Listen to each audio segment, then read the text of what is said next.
한나라는 중간에 이제 그 광무제 유수라고 하는 게 있습니다. 그래서 유수를 중심에 놓고 서한과 동한, 우리는 전한, 후한 이렇게 배우는데 그때도 엄청난 밀란이 일어나서 서한이 망하죠. 거의 망하고 유수는 그 유방의 후손으로 다시 이제 농민군 밀란이라고 그냥 간단하게 부르는데 거기에서 나중에 황제로 추대돼 가지고 한나라를 계속 이어가게 되는 거죠. 그 과정을 거치고 이 한나라가 이제 동한이죠. 동한이 또 세월이 쭉 흐르면서 한나라가 이제 망하게 되는 게 우리가 알고 있는 삼국지 시대로 들어가는 겁니다. 위초고 삼국지 시대.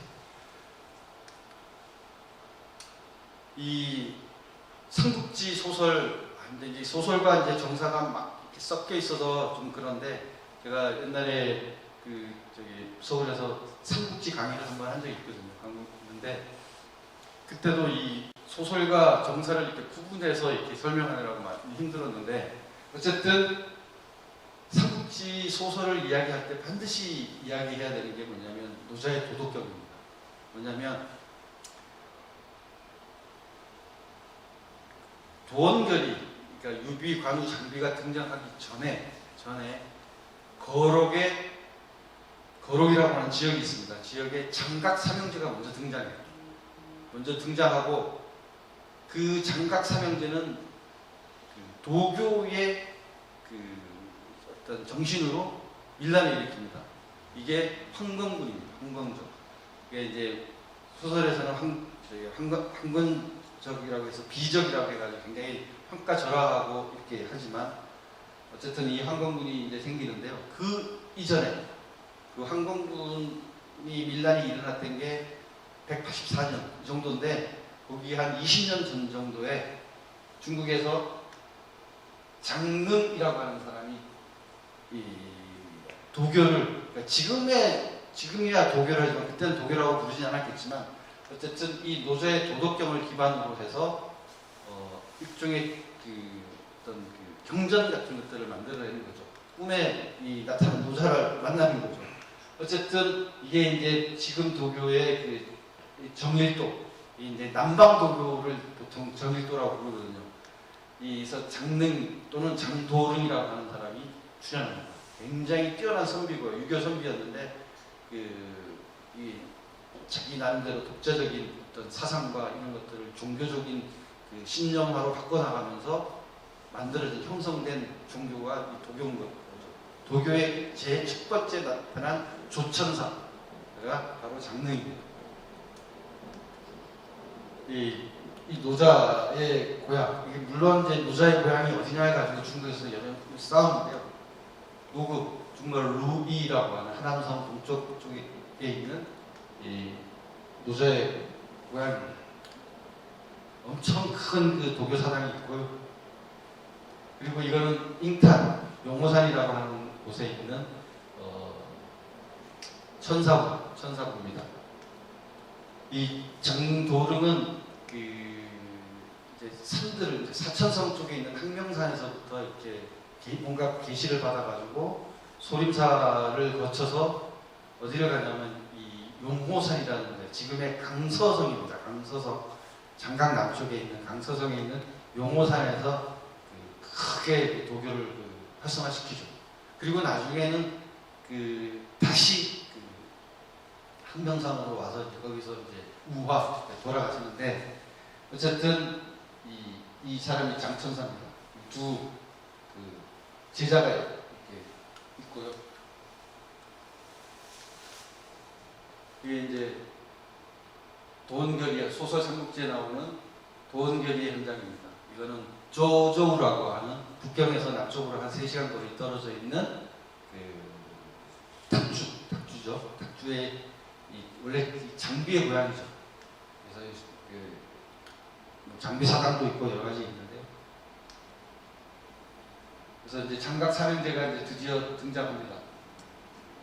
재밌는 거는 이 황건군 밀란이 막 폭발적으로 일어나고 막 전국을 노란 수고 두건을 두르고 이제 막 이렇게 밀란이 일어나고 있을 때 즈음에 오두미도라고 하는 게 있어요. 쌀 단말을 이렇게 주면 이제 도교의 신자가 되게 합니다. 뭐 이런 게 이제 알려져 있는데 이거를 처음 만든 사람은 장수라고 하는 사람입니다.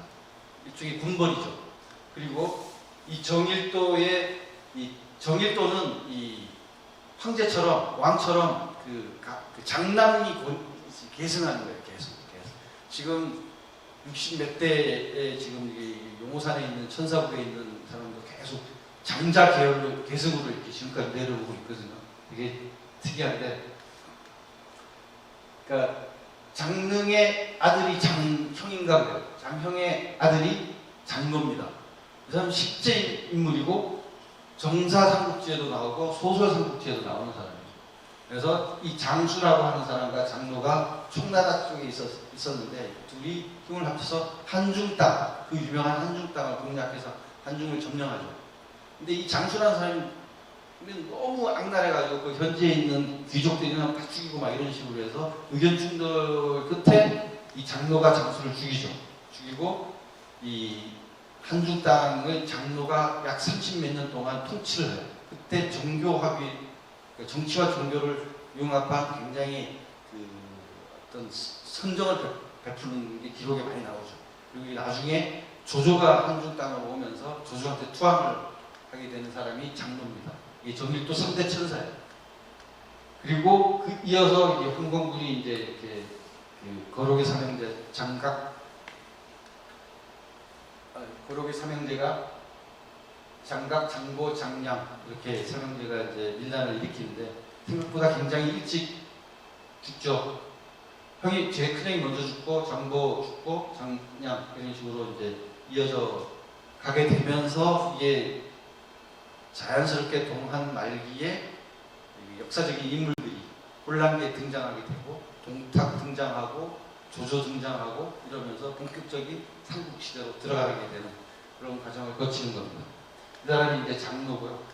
그래서 이제 이 도교가 그 이후에도 지난주에도 말씀드렸지만 그 중국 사람들이 의 생각 마음속에 코드로 거의 한 3분의 2 정도는 이 도교적인 생각을 굉장히 많이 갖고 있다고 말씀드렸을 겁니다. 그리고 나중에 특히 명나라 시대 때문에 확실하게 유교, 불교, 도교, 유불선이 통합이 되는 그런 어떤 사당도 많이 나타나고 도교사원과도 부처와 관음이 있고 또 도교사원에도 불교사원에도 약간 불교사원만 내용 보존만 있는 게 아니라 그 주변에 이 도교에 있는 여러 사원들 중에 등등이 같이 몰려 있는 그런 경우들이 굉장히 많이 있다고 있는데 어쨌든 이 도교의 명산들이 가면 이 굉장히 풍부한 자연 환경 속에 노른자의 땅에 먼저 자리를 잡은 거죠. 그죠? 사실 유교는 평지에 도시에 이제 사당들이 형성되어 있고 불교는 한참 그 이후에 이 정착이 대승불교로 정착이 됐기 때문에 그 중국 전역에 있는 그 명산이라는 명산은 다 도교의 영향으로 있는 겁니다. 그래서 중국에서는 도교의 그 4대 명산 하면 청성산, 용호산, 제운산, 무당산 이렇게 보고 있습니다. 청성산에서 장도룽이 수행을 했었고요. 이게 이제 사천 북쪽에 있습니다. 이 용호산입니다. 용호산 아까 강서성에 있다고 했고요. 무당산입니다. 제가 제운산을 못 가봤어요. 제운산은 황산 바로 옆에 있었거든요. 그래서 맨날 그 황산 가느라고 제운산을 못 가봤는데 어쨌든 그 다음에 무당산 재밌는 산입니다. 여기에는 여기 안에 진무대제라고 있습니다. 이게 도교 나중에 언제 기회 되면 도교만 따라 쭉 한번 해도 되게 재밌는데 명나라 영락제의 자기 진용 얼굴로 진무대제 도교의 민간에서 가장 그 명나라 시대 전후가 되면 가장 이렇게 일반 민초들이 이렇게 따르고 했던 믿었던 신이 진무대제거든요. 진무대제의 얼굴 이 이제 가상의 어떤 그 도사나 신들이기 때문에 얼굴을 어떻게 만드느냐는 만든 사람 마음이잖아요. 영락제 자기 얼굴 그대로 만들어놓은